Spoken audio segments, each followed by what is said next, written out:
the Oval Office. It's a very special place, and he's a special man. And the United Kingdom is a wonderful. This is a wonderful country that I know very well. I'm there a lot, and I'll be going there, and we expect to see each other in the near future. We'll be announcing it, but we're going to be discussing many things today. We'll be discussing Russia-Ukraine. We'll be discussing trade and lots of other items. And I think we can say that we're going to be getting along on every one of them. We've had a tremendous relationship, and frankly, the Prime Minister and I have met twice before, and we get along very famously, as you would say. And I look forward to it very much. We look forward to the day and the meeting. We'll be having a luncheon after this, and then another work session, and I believe we're going to have a press conference at the end. So I look forward to it. And Mr. Prime Minister, thank you very much. Thank you. Thank you, Mr. President. Can I say thank you for your hospitality, for your leadership. We have met a number of times, we've talked a number of times, and we have had a very constructive conversation. I'm sure we will today. And of course, our countries have been bound together for a very long time now. The closest alliance, I think, of any two countries when it comes to prosperity and security. And I know that together we will strengthen that even further. And on issues like Ukraine, thank you for changing the conversation to bring about the possibility that now we can have a peace deal. And we want to work with you to make sure that peace deal is enduring, that it lasts, that it's a deal that goes down as a historic deal, that nobody breaches, and we'll work with you to make sure that that absolutely happens.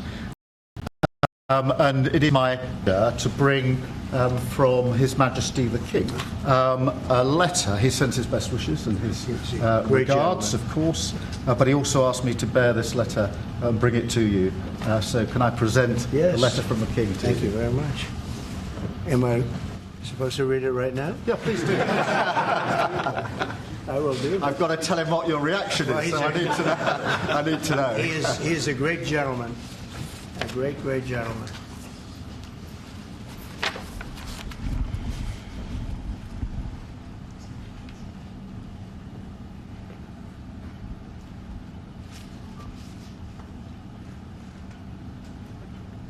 Oh, that's well.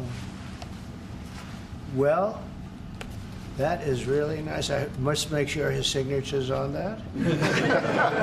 Otherwise, it's not quite as meaningful. It is, and that's quite a signature, isn't it? Beautiful. He's a beautiful man, a wonderful man, and we appreciate it. I've known him, gotten to know him very well, actually. First term and now second term. Perhaps you'd like to say what that very important paragraph. Yes, so this is a letter from His Majesty the King. It's an invitation for a second state visit. This is really special. This has never happened before. This is unprecedented. And I think that just symbolises the strength of the relationship between us. So this is a very special letter. I think the last state visit was a tremendous success. It was. His Majesty the King wants to make this even better than that. So this is truly historic, an unprecedented second state visit, and he wants to talk that through with you. And that says at Windsor. That's really something. Yes. What I haven't got yet is your answer. I do need to. The answer is yes. On behalf of our wonderful First Lady, Melania, and myself, the answer is yes, and we look forward to being there and honoring the King and honoring really your country. Your country is a fantastic country, and it'll be our honor to be there. Thank you very much. Well, thank you very much, Mr. President. I shall happily take that back to His Majesty. It's beautiful. Thank you. Thank you. Thank you. I'm going to keep that one. You're going to keep that one. President Trump, Andrew and Tristan Tate landed in Florida today on a private jet after being released from custody in Romania. They are accused rapists, human traffickers, not thought of as good people in many circles. Did your administration pressure the Romanian government to release them, and if so, why? I know nothing about that. I don't know. You're saying he's on a plane right now? He's back. They already did. Yeah, I just know nothing about it. We'll check it out. We'll let you know. I do. Look, obviously this involves, there's an English element here, so obviously it's important that justice is done, and human trafficking is obviously, to my mind, a security risk, and so we'll catch up with the story in due course. You're aware? Are you aware? I want to think about it. Yeah. Mr. President, veterans make up 30% of the federal workforce. Are you tracking how many veterans have been fired so far? Yes, we are. We are, and we take good care of our veterans, so we're watching that very carefully, and we hope it's going to be as small a number as possible. But we are having great success in slimming down our government. It's been really very successful, and some took payouts and buyouts, and others took other things, and some people we're finding out don't even exist. We're finding that we have a lot of people that don't exist, that people thought that did. We will be making a statement on that, but we're taking care of our veterans. We love our veterans. We're going to take good care of them. Okay, please. Mr. President, could you be persuaded, as part of a peace settlement in Ukraine, to provide air cover, a backstop security position to the contributions that Europe might make as well? Well, so President Zelensky's coming to see me on Friday morning, and we're going to be signing really a very important agreement for both sides, because it's really going to get us into that country. We'll be working there. We'll have a lot of people working there. And so in that sense, it's very good. It's a backstop, you could say. I don't think anybody's going to play around if we're there with a lot of workers and having to do with rare earths and other things, which we need for our country. And we appreciate it very much. And I look forward to seeing him. We'll be talking about it, and we'll also be talking about that today with the Prime Minister. Yeah, I mean, as you know, we've already indicated that we'll play our part in making sure deal if there is one, and I hope there is, and I think this is a historic moment to make sure it's a lasting deal, and we're about to have a discussion about how we can make that work. But I have to say this, as I said yesterday, you know, you're talking about a peacekeeping force. We have to make a deal first. Right now we don't have a deal. We have Russia, we have Ukraine. I think we're very well advanced. I think Russia has been acting very well. We have Representatives Steve Witkoff and Scott and Marco and JD. We're all involved, every one of us, and a lot more. But I think we're very well advanced on a deal, but we have not made a deal yet. So I don't like to talk about peacekeeping until we have a deal. I like to get things done. I don't want to give it the bad luck sign. We don't want to do that. But we've had very good talks with Russia, and we've had very good talks, as you know, with Ukraine. Yes, sir. Mr. President, does the Prime Minister have to choose a closer relationship with the EU as he is seeking and a good trade relationship with you? Which one should he go for? Well, I think we have just a great relationship. We actually had a good relationship before. We've met a couple of times, and I'm very impressed with him. I'm very impressed with his wife, I must say. She's a beautiful, great woman. And I said, I said you're very lucky. He's very lucky. And no, we've had a very good relationship. Are you worried about Britain potentially undoing some of the benefits of Brexit by seeking a closer tie with the EU, who you said was set up to screw? No, I don't worry about that. I thought, you know, frankly, what they did was the right thing at the time, and I think that'll probably prove out over the centuries. You know, you have a long time to go, but I think. I predicted that was going to happen, and it did happen, and it'll work itself out. I think it's already worked itself out. Yes. Mr. President, can I ask on Chagos, Mr. President?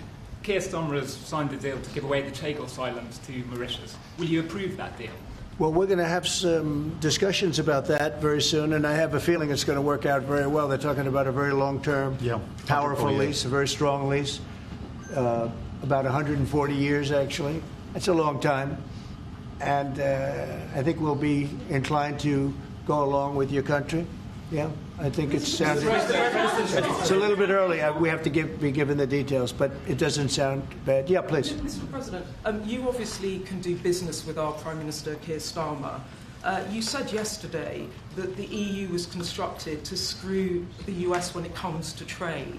What can our Prime Minister say to you to persuade you not to impose tariffs on the United Kingdom? Yeah, did I use the word that you said, that bad word? I think so. I saw it. Well, I think that the EU, I've had problems with the EU because, and we're not talking about, we happen to have a great relationship with you, but we did have, and we do have problems with the EU because they've tariffed us, They do it in the form of a VAT tax, which is about 20%, and many other taxes. They sue our companies. They sued Apple, got $16 or $17 billion, which was, I think, totally a ridiculous decision. And they're suing Google for a lot of money. They're suing a lot of other companies, and we don't like the way they're treating our people now. We don't like the way they're treating our companies. They sell us cars. We don't sell them cars. They don't take our cars. They don't take much of our agriculture. And we have a deficit with them of about $350 billion. So I wouldn't say it's been such a great relationship personally, but other people did because it's politically correct to say that it's been good, but it hasn't been good. And we're going to change that. And we are going to have reciprocal tariffs. We're not going to have tariffs. We're going to have reciprocal. Whatever they charge us, we're going to charge them, which for many years, foolishly, I would have done that, but then all of a sudden we had COVID and we had other things to think about. So it took me a little while to get that on.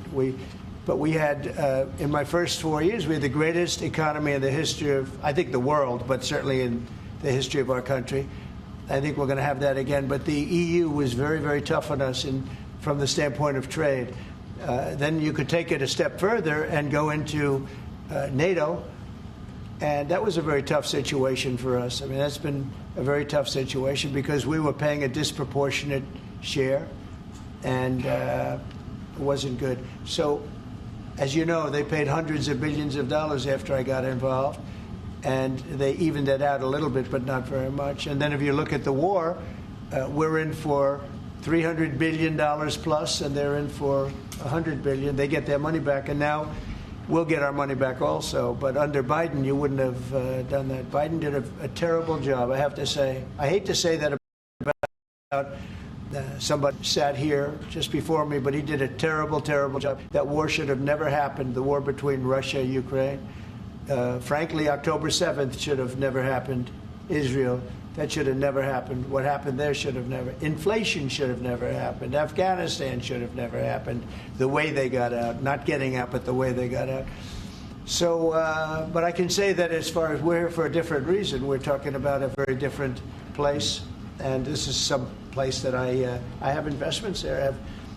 I own Turnberry, I own Aberdeen, and I own a great place called Doonbeg in Ireland. So, you know, I have a great warm spot for your country. And our trade, obviously, is fair and balanced, and in fact, you've got a bit of a surplus, so we're in a different position there. And obviously, we've contributed hugely in relation to Ukraine, and taken together with Europe, there's about 50% It'll of what's work, gone yeah. in. It'll work. It's going to work. Thank you. So does that mean there won't be any sanctions on the UK then? Well, I have to take a look. I mean, we're going to have a good discussion today, and we have some very talented people on the other side, and we have some people that probably aren't as talented as them, but they're pretty good. Marco, what do you think? Our people are pretty good. And no, we're going to have a good discussion, and we'll be talking about that. Mr. President, I just wanted to ask, Mr. Starmer, the Prime Minister has said that he believes that Vladimir Putin would be at risk of invading Ukraine again without a sufficient backstop.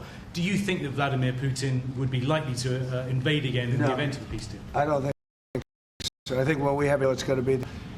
I don't think if I didn't win the election, I don't think we'd be even talking to Putin right now or anybody else. I think it would just, you know, I don't know if you're looking at the stats, but thousands of people are being killed a week, soldiers mostly, because the towns have been destroyed. But thousands of soldiers. This was a very bad week, by the way. I get the stats. Terrible numbers. And you're talking about a human life. Number one, I want to see that. And it doesn't involve American soldiers, but it's Russian and Ukrainian soldiers. And I think I'm speaking for both. Yeah. Number one, we want to see that stop. And number two, I want to stop paying the kind of money that we're talking about. You know, we're helping, and we're helping NATO, but we're helping a lot, more than anybody else by far, and I want that to stop also. Mr. President, Jeff, go ahead. Thank you, sir. You talked about trade tariffs this morning on your social media site. Just a question about China. 10% tariffs has already been implemented on China. Are you planning to do an additional 10 above the 10? This will be an additional 10 above. And is there, from the talks with Canada and Mexico so far, are you not seeing the progress that you wanted in order to extend that? I don't see it at all. No, not on drugs. We've done a great job. If you look at Tom Homan, he's been incredible, and Christie, they've done a great job in terms of the border. But the drugs continue to pour into our country, killing hundreds of thousands of people. We're losing substantially more than 100,000 people. I mean, dead. They're dead. The families are destroyed after that happens. So it's, it's not just that. That's the ultimate. But families are absolutely destroyed.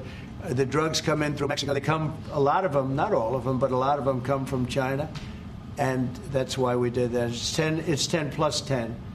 In 10 case, plus 10 was there confusion on that? There was, sir, yeah. Okay, 10 plus 10. It's a second 10. And I think you're going to see, eventually you're going to see drugs stopping, because the country should not be allowing those drugs to come into the United States of America. And we're not going to allow it to happen. So that goes on the 4th of March. And then on the 2nd of April, we have reciprocal tariffs. That's reciprocal, where we charge countries what they're charging us. And nobody should have a problem with that. We have reciprocal.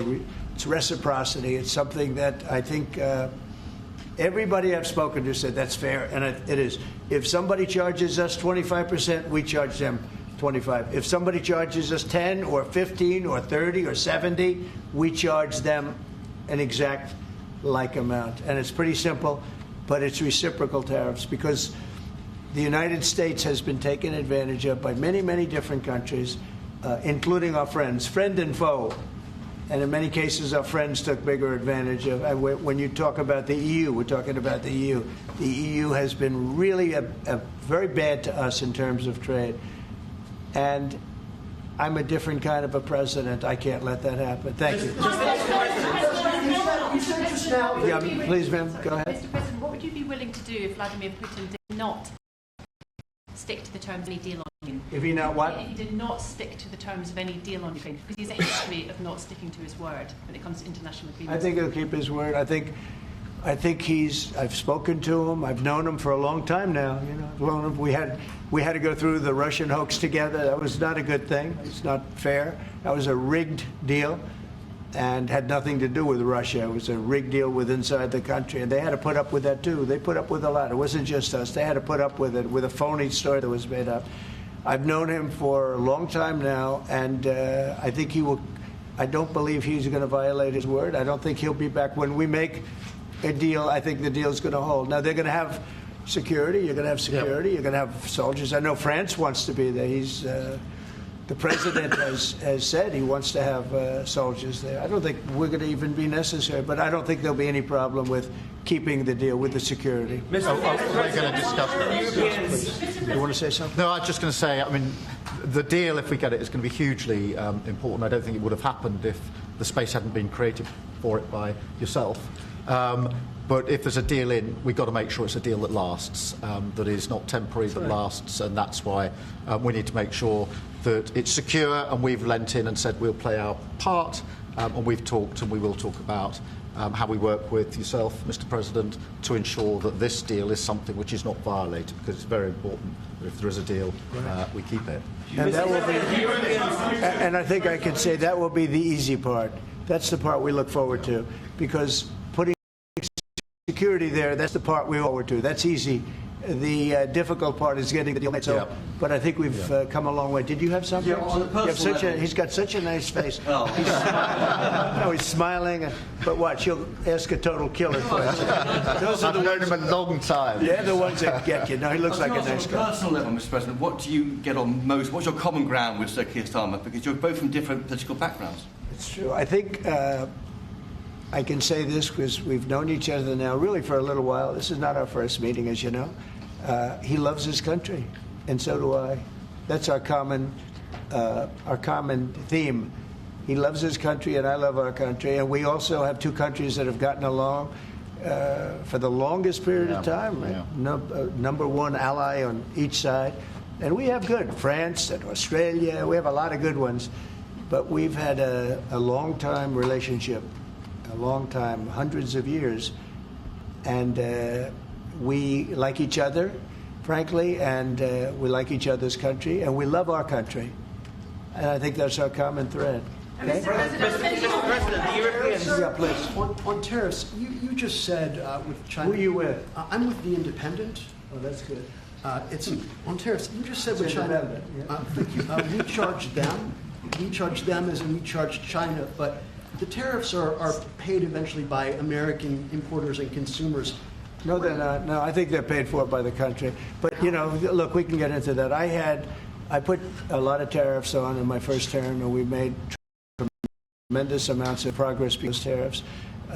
China paid us hundreds of billions of dollars, billions.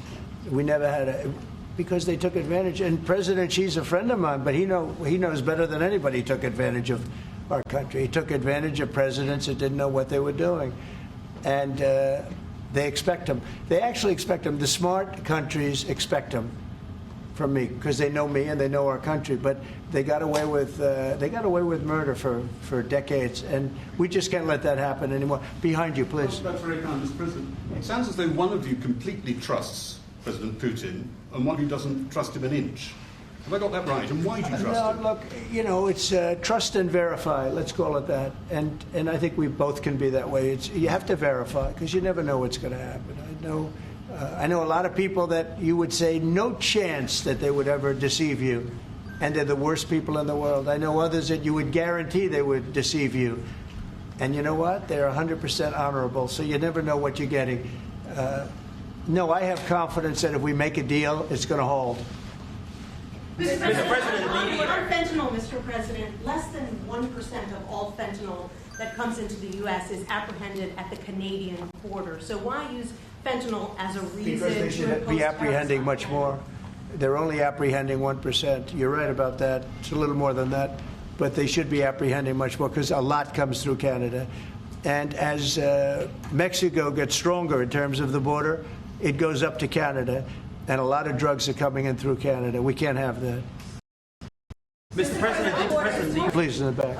Is there anything you can say tomorrow to President Zelensky to reassure him that his country's war hasn't been in vain and its sovereignty is not going to be threatened by any deal with Russia? Well, you know, he's coming. Perhaps he's already on his way. And we're going to be signing the deal together, probably in front of the media. And we're going to be having a good conversation. No, we want to work with him, President Zelensky, she said before. We want to work with him, and we will work with him. I think the president and I actually have had a very good relationship. It maybe got a little bit testy because we wanted to have a little bit of what the European nations had. You know, they get their money back by giving money. We don't get the money back. Biden made a deal. He put in $350 billion. And I thought it was a very unfair situation. We're not getting all of ours. I mean, quite a bit of ours was gifted. It was given. There were some loans, but mainly it was gifted, actually. Mr. President, the Europeans want Ukraine to be part of NATO as part of this deal. Are you willing to budge on that at all, or is it a firm... Well, I could be very nice and say, oh, well, we'll work to it. Look, it's not going to happen. It's just not going to happen. That's what started this whole thing.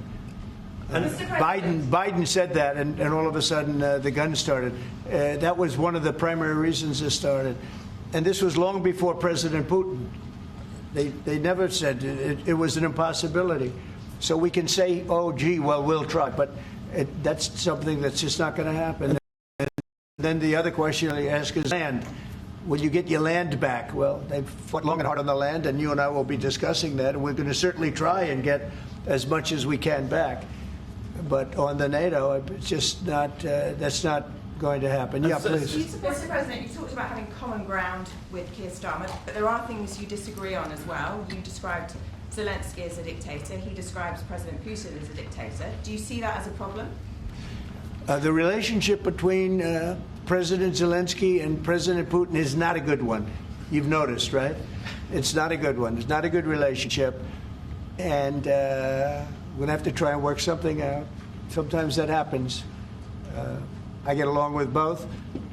I have a very good relationship with President Putin. I think I have a very good relationship with President Zelensky. And now we're doing the deal, and we're going to be in there. We're going to be actually in there, and digging our hearts out.